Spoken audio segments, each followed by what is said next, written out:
Thank you for viewing this meeting in a virtual format. The links here include the slide presentation that is used today, as well as the Padlet link, which will be used for attendance purposes. The Professional Opportunities Reflection Log is an induction tool that is used both with and without your mentor, and the two article links also have Padlet, are included in the Padlet link for responses. This is a video for the Fall Focus Meeting for Year 1 and Year 2 induction candidates. It is one of the 3 required program-led meetings for the 21-22 school year. The other 2 meeting options are in January and April. The rest of the time you will work weekly with your mentor to set goals and work on trying different things in your classroom to achieve those goals. One of our university partners is Grand Canyon University. Erica Gonzalez is the contact person there if you are interested in getting a master's degree and/or furthering your education at a discounted rate for Chino Valley Unified School District employees. She is very nice and helpful and anxious to please. If you have any questions about the opportunities at Grand Canyon University, please feel free to contact her. The agenda for today's meeting is in the first Padlet connecting activity, and then I will go over some program basics. Then we will talk about goal setting, and there is another interactive Padlet activity there. And finally, we will wrap up with talking about basic habits for anyone, but for new teachers especially. For our connecting activity, which is intended to help you focus on the task at hand and activate your thinking about induction and lifelong positive habits of mind, please use the Padlet to respond to this prompt. What part of teaching is better than you thought it would be? Teaching can be rough some days, and so it is good to always remember why you went into it in the first place, and I know it wasn't for the money or the glamour. These thoughts will help when things don't go well, or a parent yells at you, or a colleague is being negative. Remember the good things and the impact you are making on students' lives, even if they don't always seem very grateful about it. The nuts and bolts of this year are, we are starting with a focus on equity and blended learning. Blended learning using technology and integrating it into our classes with authenticity is a positive that came out of the pandemic. Equity is something that we are always working on, and we discuss it with our mentors, and they in turn should be helping you with this in the classroom, from equitable classroom management to differentiating assignments. Also, is everyone in Google Classroom? If you are not, please give me a heads up on that. I am struggling with mentor assignments this year because there are so many new teachers, and so many mentors from last year are just exhausted after distance teaching and mentoring. Don't worry, we'll catch you up as we get new mentors on board. A quick review of how the program is structured. You will meet with your mentor about 1 hour per week and have 3 focus meetings like this per year.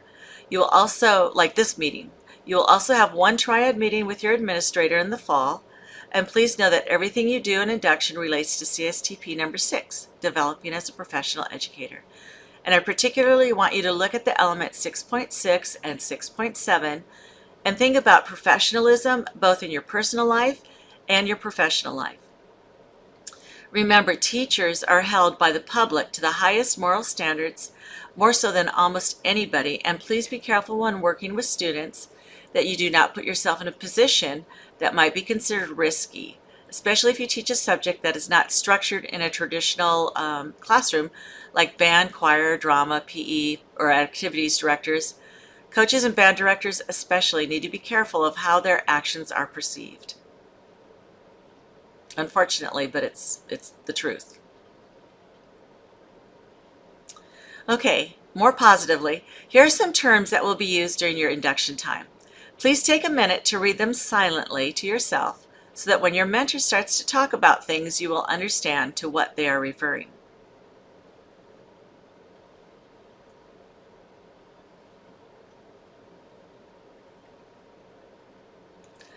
Your mentor will meet with you and help you set a long-term goal that will be the focus of your work and induction this year. Your goals should be a support to the district and site goals, and then you will use your inquiry questions to drive what actions and new strategies you will try to achieve that goal. By developing your own goals that support the school and district goals, theoretically there is greater impact on school culture and student performance. One question on the ILP is, what are district goals? These are found on the district website on the page with the mission and vision statements. You will need to scroll way down to the bottom to find them, but they are shared here with you as well, and you might want to choose one on which to focus and on which your own goals support. So when you're thinking about goal setting, what might your overarching long-term goal be for you this year, and what smaller steps might you take towards this goal for your inquiry questions and actions for your action plan? And what I'd like you to do is, if you have any thoughts on this, please share them on the Padlet.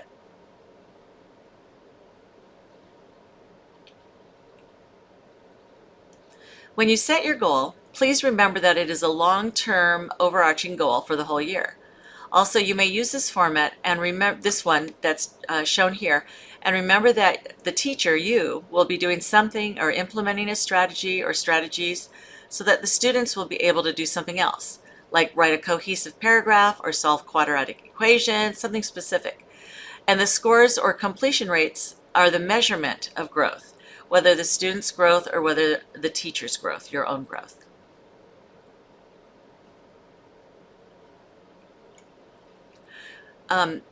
Please choose one of these articles to read and use the Padlet to respond to.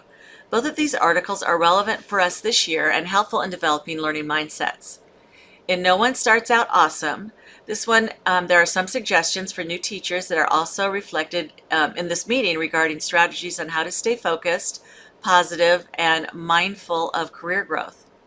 In A Generation-Defining Event, it discusses the fact that in our students' lives, as well as our own personal lives, the pandemic and the distance learning, they've all had a lasting impact on us, individually as well as educators, and to try and remember that we've all been through something that may have long-lasting effects on us, both personally as well as professionally.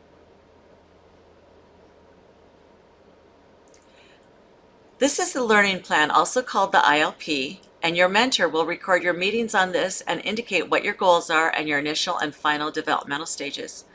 Remember, the purpose for induction is to help teachers grow at a faster rate than they would have without having a mentor to work with. And in your Google Classroom, there is a video that describes this and the process in more detail.